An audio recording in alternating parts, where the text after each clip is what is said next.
महाराष्ट्र निर्मिती हा इतिहास गेले 65 वर्ष आपण ऐकतो आहोत. 65 वर्ष त्या इतिहासापासून काय बोध घेतला आणि महाराष्ट्र घडवायला आपण सर्वांनी काय काय योगदान दिलं याचं आत्मपरीक्षण करण्यासाठी मी सांगेन राष्ट्रवादीने आपल्याला ही संधी दिली आहे असं माझं प्रामाणिक मत आहे. मी सर्व दालनात फिरलो. ज्या मान्यवरांनी योगदान महाराष्ट्रासाठी दिलं त्यांचा इतिहास आहे. आपण सर्व नतमस्तक आहोत त्यांच्या समोर.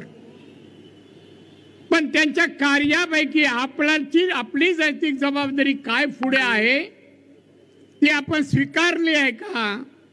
आणि महाराष्ट्रासाठी महाराष्ट्राच्या जनतेसाठी हा वैभवशाली महाराष्ट्र घडावा, लोककल्याणकारी महाराष्ट्र शिवबांचा घडावा म्हणून आपली कृतीमध्ये काय आहे याचं आत्मपरीक्षण व्हायला पाहिजे. एक चांगल्या उपक्रमालाही आपण एकत्र येत नाही. काय आपली मानसिकता आहे? हा राज्याचा कार्यक्रम आहे, नकळत देशाचाही आहे. एकजूट महाराष्ट्रासाठी नकळत या देशाच्या संरक्षणासाठी आणि देशाच्या जनतेसाठी पण आहे. हे समजून घेणं आवश्यक आहे असं मला बांधवांना वाटतं. नुसते कार्यक्रम करणं, भाषणं करणं म्हणजे आपण काही महाराष्ट्रासाठी केलं असं होत नाही.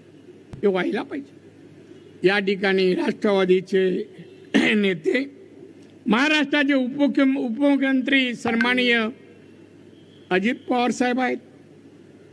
साहेब, तुमची नैतिक जबाबदारी या महाराष्ट्राला देवेंद्र आणि तुम्ही आणि एकनाथ शिंदे घेऊन जाण्याची जबाबदारी आहे. काही आकडेवारी मुद्दाम मी बोलणार, बाकीचा इतिहास सगळ्यांनी सांगितला. नाही सांगितलं तर इथे परत जाऊन पाहता येईल, वाचता येईल. हा महाराष्ट्र संयुक्त महाराष्ट्र बनला 1960 साली या मुंबई